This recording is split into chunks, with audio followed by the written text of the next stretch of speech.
ഒറ്റ വിസയിൽ 6 ഗൾഫ് രാജ്യങ്ങളിലേക്ക് പറക്കാം. GCC ഏകീകൃത ടൂറിസ്റ്റ് വിസ ഉടൻ അംഗീകാരം ലഭിച്ചെന്ന് UAE. GCC ഏകീകൃത ടൂറിസ്റ്റ് വിസയ്ക്കുള്ള അംഗീകാരം ലഭിച്ചു. ഇനി അത് നടപ്പാക്കാനായി കാത്തിരിക്കുകയാണ്. എത്രയും വേഗം സംഭവിക്കുമെന്ന് പ്രതീക്ഷിക്കുന്നു എന്ന് അദ്ദേഹം പറയുന്നു.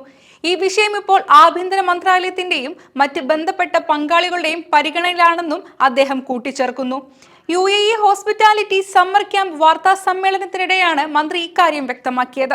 ഷെങ്കൻ ടൂറിസ്റ്റ് വിസ മാതൃകയിലുള്ള GCC ഏകീകൃത ടൂറിസ്റ്റ് വിസ വരുന്നതോടെ 6 അംഗ രാജ്യങ്ങളിലേക്ക് വിനോദസഞ്ചാരികൾക്ക് ഒരു വിസയിൽ സഞ്ചരിക്കാനാകും. UAE, Saudi Arabia, Oman, Bahrain, Kuwait, Qatar എന്നിവിടങ്ങളിലേക്ക് വിദേശ വിനോദസഞ്ചാരികൾക്ക് ഒറ്റ വിസയിൽ സഞ്ചരിക്കാം. പ്രാദേശിക ടൂറിസം മേഖലയുടെ വളർച്ചയ്ക്കും മൊത്തത്തിലുള്ള സാമ്പത്തിക വ്യവസ്ഥയ്ക്കും പുതിയ തൊഴിലവസരങ്ങൾ സൃഷ്ടിക്കുന്നതിനും ഈ ഏകീകൃത വിസ സംവിധാനം ഗുണകരമാകുമെന്ന് വിദഗ്ധരുടെ അഭിപ്രായം. GCC ഏകീകൃത വിസ മേഖലയിലെ ബിസിനസ് സംബന്ധമായ യാത്രകളും വിനോദയാത്രകളും വർദ്ധിക്കുമെന്ന് വിലയിരുത്തപ്പെടുന്നു.